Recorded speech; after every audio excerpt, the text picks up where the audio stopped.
மேலும் கடவுளை காண்பதற்காக ஒரு முறை அழு. இவைதான் 2 வழிகள். அதாவது ஒன்று பயிற்சி, மற்றொன்று அனுராகம், அவரை காண்பதற்கான மன இயக்கம். பிறகு வீட்டின் மாடி அறையின் வராந்தாவில் குருதேவர் பக்தர்களுடன் பிரசாதம் உட்கொண்டார். பகல் 1 மணி. விருந்து முடிந்தும் முடியாமலும் இருக்கும்போதே கீழே முற்றத்தில் பக்தர் ஒருவர் பாட ஆரம்பித்தார். பாட்டை கேட்டு குருதேவர் சமாதியில் ஆழ்ந்தார். உடலில் அசைவில்லை. கை பிரசாத தட்டை தொட்டபடி சித்திரம் போல் அப்படியே இருந்தது. அவரால் மேற்கொண்டு சாப்பிட இயலவில்லை.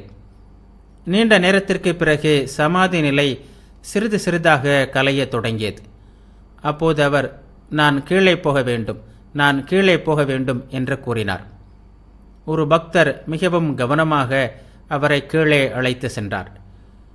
காலையில் பக்தர்களுடன் குருதேவர் ஆனந்தமாக ஆடியும் பாடியும் கழித்த இடத்தில் விரிப்பு இப்போதும் விரித்தபடியே இருந்தது. குருதேவர் இப்போதும் பரவச நிலையிலேயே இருந்தார். பாடகரின் பக்கத்தில் சென்று அமர்ந்தார். பாடகர் உடனே பாட்டை நிறுத்தினார். அப்போது குருதேவர் மிகவும் பணிவுடன் பாடகரிடம், ஐயா, தேவியை பற்றிய பாடலை இன்னொரு முறை கேட்க விரும்புகிறேன் என்றார். பாடகர் மீண்டும் பாடத் தொடங்கினார். பாட்டை கேட்ட குருதேவர் மீண்டும் பரவச நிலையில் ஆழ்ந்தார். ஞாயிறு, பிப்ரவரி 25, 1883. மதிய உணவிற்கு பிறகு குருதேவர் தமது அறையில் உட்கார்ந்து பேசிக் கொண்டிருந்தார். ராக்கால், ஹரிஸ், லாட்டு, ஹாஸ்ரா ஆகியோர் இப்போதெல்லாம் குருதேவருடன் வசித்து வந்தனர்.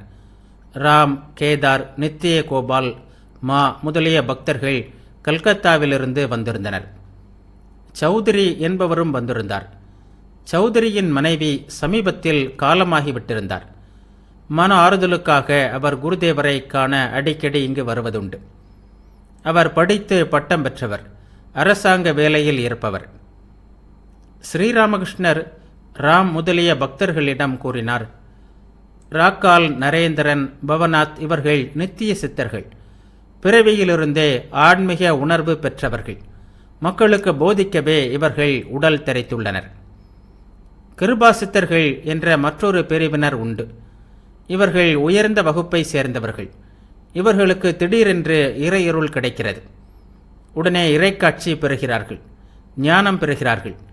1000 ஆண்டுகளாக இருள் மூடிக்கிடக்கும் அறையில் விளக்கினை எடுத்து சென்றால் அந்த கணமே இருள் அகன்று ஒளி நிறைகிறது. அது போன்றது இவர்கள் நிலை. சிறிது சிறிதாக வருவதில்லை. இல்லற வாழ்க்கையில் ஈடுபட்டிருப்பவர்கள் சாதனைகள் செய்வது அவசியம். தனிமையில் சென்று மன இயக்கத்துடன் இறைவனை கூவி அழைக்க வேண்டும். சௌத்ரியிடம் கூறினார், நூலறிவினால் அவரை அடைய முடியாது. இறைவனை பற்றிய விஷயங்களை ஆராய்ந்து அறிய யாரால் முடியாது. எதை செய்தால் அவருடைய திருவடி தாமரைகளில் பக்தி உண்டாகுமோ அதற்காக முயல்வதே எல்லோருக்கும் நல்லது. இறைவனுடைய மகிமை எல்லையற்றது. அதை அறிந்தவர் யார்? அவருடைய செயல்பாடுகளைத்தான் யாரால் புரிந்து கொள்ள முடியும்? பீஷ்மர் சாட்சாத் அஷ்டவசுக்களில் ஒருவர். அம்பு படுக்கையில் படுத்திருந்தபோது அழத் தொடங்கினார். என்ன ஆச்சரியம்! பகவான் ஸ்ரீகிருஷ்ணரே பாண்டவர்களுடன் எப்போதும் இருக்கிறார். அப்படி இருந்தும் பாண்டவர்கள் பட்ட துன்பங்களுக்கும் துயரங்களுக்கும் அளவில்லையே. கடவுளுடைய செயலை யாரால் அறிய முடியும் என்றார் அவர். ஏதோ நான் கொஞ்சம் சாதனையெல்லாம் செய்துள்ளேன், எனவே நான் ஜெயித்து விட்டேன் என்று சிலர் நினைக்கலாம். ஆனால் ஜெயிப்பதும் தோற்பதும் இறைவனின் கையில் உள்ளது. இங்கே கங்கை கரையில் உயிரை விட வந்த விலைமகள் ஒருத்தி இறுதி வரை நினைவுடன் இருந்தே உயிரை விட்டதை நான் கண்டேன். சௌத்ரி கேட்டார், கடவுளை காண்பது எப்படி? ஸ்ரீராமகிருஷ்ணர் கூறினார், இந்த கண்களால் காண இயலாது. அவர் தெய்வீக கண்களை தருவார், அப்போதுதான் காண முடியும். விஸ்வரூப தரிசனத்தின் போது அர்ஜுனனுக்கு கிருஷ்ணர் தெய்வீக கண்களை கொடுத்தார். உங்கள் பிலாசபியில் இருப்பதெல்லாம் வெறும் ஊக கணக்கு வழக்குகள்தான். வெறுமனே ஆராய்வதுடன் சரி. இவைகளால் இறைவனை அடைய முடியாது. ராகபக்தி தோன்றுமானால், அதாவது ஆழ்ந்த அன்புடன் கூடிய பக்தி இருக்குமானால், அதை அமைதியாக பார்த்து கொண்டிருக்க இறைவனால் முடியாது. பக்தி அவருக்கு எவ்வளவு விருப்பமானது தெரியுமா? பிண்ணாக்கு கலந்த தீனியில் பசுவுக்கு எவ்வளவு விருப்பமோ அவ்வளவு. அந்த தீனியை பசு கப் கப் என்று தின்னுவிடும். ராக பக்தி என்றால் சுத்த பக்தி, அகேதுகி பக்தி, அதாவது எதையும் எதிர்பாராத பக்தி. பிரகலாதனிடம் இருந்தது போன்ற பக்தி. ஒரு பெரிய மனிதரை நீ மிகவும் விரும்புகிறாய், அவரை பார்க்க தினமும் போகிறாய். ஆனால் அவரிடம் நீ எதையும் வேண்டுவதில்லை. உனக்கு ஏதாவது வேண்டுமா என்று அவர் கேட்டாலும், ஐயா எதுவும் வேண்டாம், உங்களை பார்க்க வருகிறேன், அதுவே போதும் என்று கூறுகிறாய். இதைத்தான் அகேதுகி பக்தி என்று கூறுவார்கள். இவர்கள் இறைவனிடமிருந்து எதையும் விரும்புவதில்லை, அவரை நேசிக்கிறார்கள், அவ்வளவுதான். இவ்வாறு கூறிக்கொண்டே குருதேவர் பாடத் தொடங்கினார். எல்லோருக்கும் முக்தியினை தயக்கமின்றி எளிதிலே அழைத்தாலும் தூய்மை மிக்க நல்லதொரு பக்தியினை அழைப்பதற்கு நான் தயக்கம் கொள்கிறேன்.